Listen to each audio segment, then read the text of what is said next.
Hi everyone, I'm Jason, Chair at the BECBC Cluster Shadow Board, and today I'm joined by our winners of our Shadow Board Awards, as long as my Shadow Board colleague Adam. Today we're going to talk to each of the winners and a bit about why they won. But first, I want to give a bit of introduction of what the cluster is. So the BECBC Business Cluster is a membership organisation based in West Cumbria with over 250 members. And us as a Shadow Board, we're part of the operational team of that cluster. And we decided this year that in lieu of our usual BECBC Business Cluster Awards, we would do some Shadow Board Awards to recognise the great work of our members through what has been a very difficult year.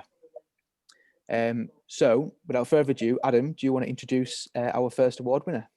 Of course, yes, brilliant. Thanks, Jason. So yes, we have got 4 award themes that match to our Shadow Board, sort of our own themes. And the first one we had was business collaboration, looking for people that have really demonstrated excellence in that area. And our winner this year was Sarah McGregor from Altogether Cumbria. So well done, Sarah. If you'd like to just give us a bit of an intro about sort of what the kind of the company does, and obviously a bit about why 2020 has been such a special year for you. Absolutely. And firstly, I just want to start by saying thank you, because we're totally over the moon over this recognition, because collaboration is absolutely critical to everything that we do at Altogether Cumbria. It's part of who we are. And as an organisation as well, without those diverse partnerships that we have, we wouldn't be able to achieve any of our goals. So it's really important to us, and we're really pleased with it. So thank you. So yeah, as Altogether Cumbria as an organisation, we are a social enterprise, and what we do is we invest in providing the people of Cumbria with real opportunities and access to employment. That's ultimately what we're about. We have a management committee that comprises of Jacobs, Morgan, and Sellafield, and they're really the steering and direction of the organisation, rather they support with that. But our mission, it's about attracting, developing and retaining a talented workforce, so that together we really can create those thriving communities in Cumbria that we're working towards. Our vision, well, that's all about working in collaboration and partnership. So of course, why we're here today, because that's what we do. It really is important. It's part of our DNA, and it enables us to achieve so much. So what we've done in the last year and since forming is we've actually been working on developing what we call an industry skills brokerage. And this industry skills brokerage is managed by, we have a skills manager, Anne, and she works with both the community and industry to really understand what we call the macroeconomics of Cumbria. So it's the cause and effects of what's going on one side of Cumbria, and then how that affects the other. And then this enables us to determine what's the current and future skills demands that we have, and what the requirements will be going forward. And all of that gets filtered down into our brokerage, and it helps to inform how and where we invest in the future. So as we move into next year, our plan is to actually expand the team. And what we've got is a new role coming, and it's about working with individuals in the community and connecting them directly with existing local provision providers. So it's not about creating new provision, it's about partnering with existing provision. And the objective really being about connecting people with the support it's about connecting people with the support when and where they need it, so that they can overcome any barriers that they might have as well. The ultimate goal is to help people become work ready. And then once they're work ready, we want to then channel them through to our recruitment brokerage manager, Tracy, on our recruitment desk, and actually help them into employment as well. So it's what we call an end-to-end service, and it really does provide from the very start point to the end point, or ultimately that's the goal. So our recruitment brokerage works directly in partnership with our recruitment agency. So again, it's all about collaboration. It's about finding the right person for the role and ensuring we've got the correct match as well. That's really important. And then it's not just about helping people that are furthest away from employment into employment, that what we call newly developed talent. It's actually about those experienced individuals as well. So if someone's looking for a new career opportunity, then again, we can get them into employment via our recruitment brokerage. Just lastly on this as well, each vacancy that we fill for our brokerage, it actually generates a retrospective rebate payment from our agency partners' profit margin. And it's this that we then reinvest back into the social impact strategy. And it's that enables us to continue to invest in our social impacts that we work towards. And really it's about enabling greater value for every pound spent. So any organisation looking to recruit, if if they come through Altogether Cumbria, then they're able to do that as well. Brilliant. And Sarah, I believe as well, you've had some interest this year and some support from the likes of Hazel Blears and Henry Morrison as well. Absolutely. We've really been reaching far and having some fantastic collaboration. And I think that this goes to show that, it's not just about those large organisations, it's about individuals, it's about SMEs, it's charities, not-for-profits, it's collaborating with everybody. But the wider and further we're able to collaborate, and obviously the greater impact as well. But yeah, Hazel in particular has been extremely supportive, which has been fantastic. Fantastic. Well done, Sarah. So the second award then we had is actually the one that I lead. It's the Better Place to Live and Work in Cumbria initiative, which obviously is quite a broad scope really. So there was quite a varied range of entries for this one. But the winner was Jenny Brumby from Copeland Borough Council. So well done, Jenny. It's something obviously you're very passionate about. So if you'd like to take us through it a little bit and talk about the scheme, that'd be great. On behalf of Copeland Borough Council, we would like to say a huge thank you for highlighting our work. I have been running Shop Local campaigns in my area where I live in Millen for the last 3 years, and this has been supported by Copeland Borough Council. Our campaign started in July for the whole of Copeland. In partnership with NewsQuest, we've been doing weekly updates of the great businesses throughout Copeland. And I started in September after working with the COVID response team this year. So I started in September and took the campaign forward. So we have a 4-point strategy with our campaign. The number one thing is giving direct business support to the businesses in Copeland. So actually I go out and I speak to them directly. If we send an email, it's been shown that people don't reply. Our business teams are working 12, 14 hours a day and don't have the time to reply to us. So we go out to them. And this then gives us understanding of their business, how unique they are, but also their struggles and how we can help. We've got lots of people marketing themselves differently this year, especially on social media. Transferring their businesses into delivery services and click and collect has saved a high majority of the businesses.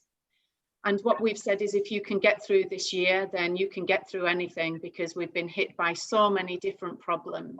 So, thinking out of the box and giving yourself time to analyse your business has made a lot of businesses survive in Copeland this year. The second point of our strategy is creating a business directory. And this is something that Copeland's never had, and I believe it's something that's possible in Cumbria. So by creating a wide-ranging business directory, this gives us the opportunity to retrain people's brains on how to shop and how to use your services. So instead of going online and looking for that service, then look at our directory and see what's in your area. By doing that, it brings more footfall to the businesses, and we can see growth within our communities. The third point is partnerships. Like Sarah says, partnerships are very, very important. And this year has proven how important these partnerships are. We've worked with three-tier councils and all the different sectors of groups within our area to support the businesses. And we really feel strongly about taking that forward. And the final part to our strategy is probably one of the most exciting parts, which is called growing our own economy. And there is a gap. We find that young people are given the options in school to go into further education or apprenticeships or retail. But actually, we don't encourage them to be an entrepreneur and start their own businesses. So that's what we're going to do. We're going to plug that gap. And we're going to start the pilot project in Whitehaven in the spring of next year. And we're going to offer anybody between the ages of 16 and 25 a free market stall every Saturday. And by giving them mentorship and support and hopefully a small grant, then what we'll see is growth on our high streets. We'll see them go from a market stall into a shared retail space into independent retail space. And if we look at one areas of this in Whitehaven on King Street, there's 16 empty shops just on one street at the moment. So how do we regenerate and revigorate that area? So So we put the market right through the middle of King Street.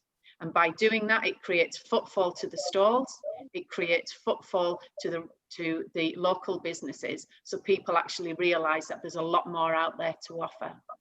So I'm going to be working with Copeland for the next 2 years. And if you're interested in our strategy, please get in touch with us. But certainly for Copeland, I've got 2,400 businesses to visit within the next 12 months. And I look forward to meeting all of you. Thank you. Thanks, Jenny. I was going to say, and just to put some sort of stats on that, you've so far reached 500 businesses, haven't you? So it's a great achievement so far. But as you say, there is still lots more to do in sort of achieving the goal. But it'd be a really exciting thing to see the high streets coming back to life a little bit. So well done on that one. Thank you. So our third award then is for the diversity and inclusion aspect of what we look at. The winner this year was from Sellafield, and that's Rebecca Ballantyne for the fantastic work that she's done.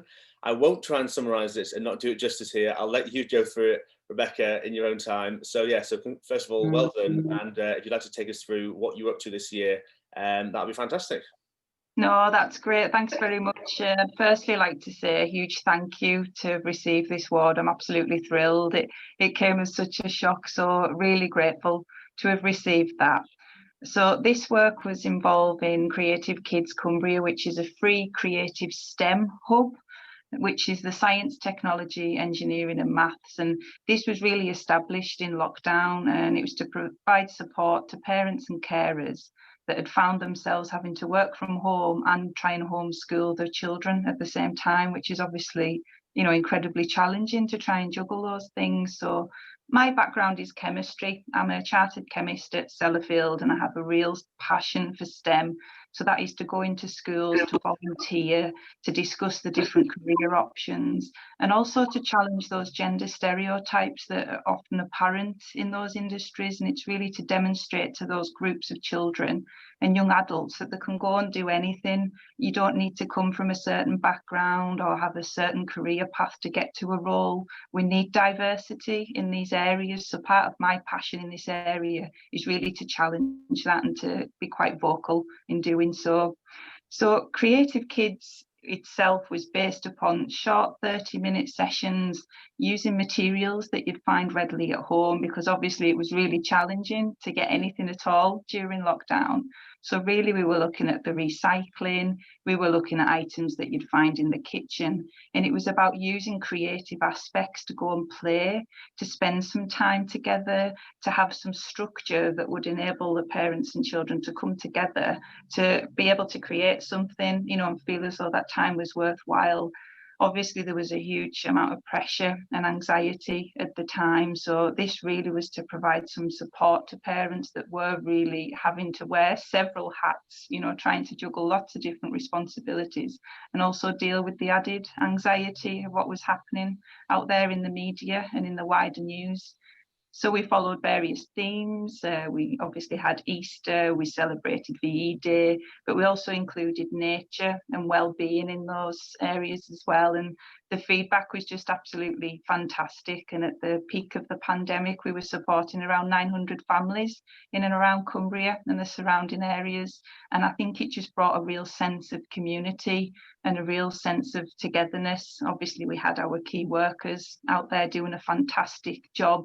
I think it was really important for me to feel as though I was contributing to that in some way. So by developing this, free hub, hopefully it was my way of giving back, and also taking the opportunity that Sellafield had given its employees by allowing us to volunteer to help the community. So in my mind, it was a supportive act from all aspects, really. It was a real collaborative effort.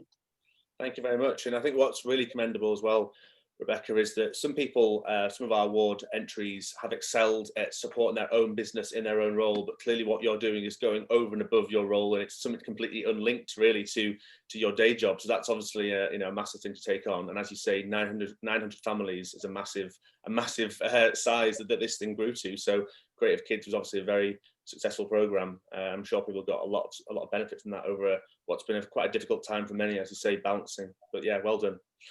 So our last award then is the Developing the Next Generation Award. So this is obviously our fourth theme our shadow board's often focused around, or it's got a sort of younger person slant that's trying to bring the next generation forward and ensure that they progress through their learning. So the winner of this award is for Vicky Ritson from Inspirer. And again, Vicky, I'll let you take us through a bit about what you guys do, and again, why this year has been so different for you guys. Obviously, you're normally doing your delivery in person, so that's been one of the first challenges. But well done, Vicky. I'll let you take us through a bit about what you've been up to. Thanks, Adam. Well, I'm in such good company, and to follow Rebecca there is a bit of a hard task, I think. But I'll try my best. No one was more surprised than me to win this particular award on behalf of Inspirer. And thank you, obviously, for, as the others have said, highlighting the work that's been done. Inspirer is a charity, in essence, and we work with both adults and young people in all things careers, really, is the simplest way of putting it. So starting with students at school to help them with their post-16 choices and what they're thinking about doing in their early career, right through to unemployed adults who are looking to make a change or through no fault of their own are looking for new work opportunities. And it's a real diverse mix, really. My role business. So what I do is provide links between schools and employers.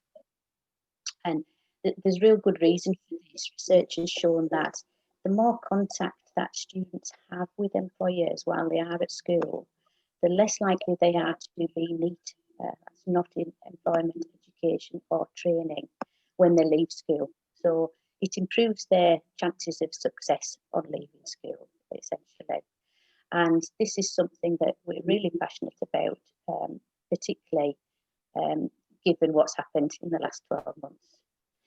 So the year started quite normally. We were in school, providing support for events, organising events, which brought together employers and students to talk about a range of careers, interview techniques, a range of things really that students need as they leave school. Obviously, the pandemic hit, and all was very quiet for 2-3 months or more. And then we returned in September, and I really wasn't sure what to expect. I think schools had a lot to cope with, and I wasn't even sure they were going to engage with the programme. But it was clear within a couple of weeks that they did want to continue.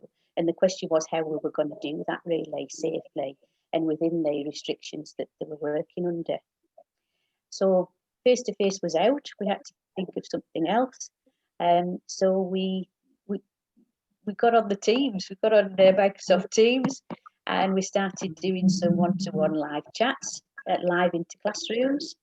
And the first conversation I had about mock interviews was with the Energy Course UTC, and I said, I'd love to do some mock interviews. They're my favourite session. They're really valuable for students. Will you let me organise some for your sixth formers? Small group, 20, we'll just try it and see what happens. And within a few weeks, I had 400 bookings for mock interviews, virtual mock interviews.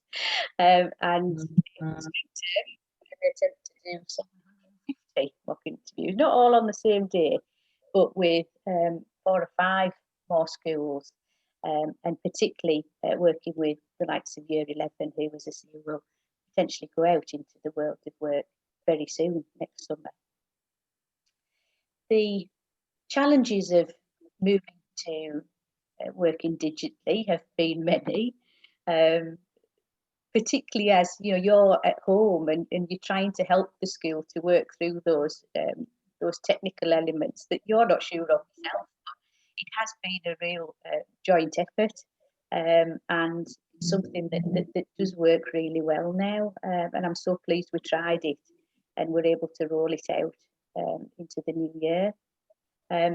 Some advantages of doing it virtually I've found, which I didn't expect, in that more volunteers are coming forward because they don't have to get in their car, drive to school, use that travel time. they're very much, they're working 1 minute and they're interviewing the next, which is brilliant. And the other thing is, we've managed to attract, through the STEM Ambassador website actually, which Rebecca will be pleased to hear, some really interesting volunteers from further afield. So we've had volunteers from IBM. I had a gentleman from London Underground interviewing students in Workington, which wouldn't have happened pre-pandemic. So, some really good stuff going on, and I can't wait to get back to it in the new year. Thank you very much. Definitely, Vicky. And as well, you know, these entries have all been about sort of, you know, how much reach you've all had through different businesses and partners, but also you're in the thousands of students now, aren't you, across all the people that you've reached through mock interviews, presentations. You know, you really have reached thousands of people, so well done on that. That sort of concludes our sort of middle award, the section of our awards. So Jason, back to you just for a bit of a close then, if that's okay. Yeah, thanks, Adam, and thank you everybody for taking the time to share sort of the work that you've done this year. Again, I'll reiterate, very well deserved awards. We had a number of entries, more than we thought we were going to get, to be honest, and really you all excelled in each of the categories. So really well done. I know from all of you that none of you has said sort of that's it and we're done. So I know that obviously all the work that you're doing is going to carry on, not just over from this year, but to next year and maybe beyond. So honestly, really well done. Thank you very much. Thanks everyone for listening to this podcast. Make sure you check out on the website the links to all the winners and some of the highly commended as well. And yeah, thanks very much.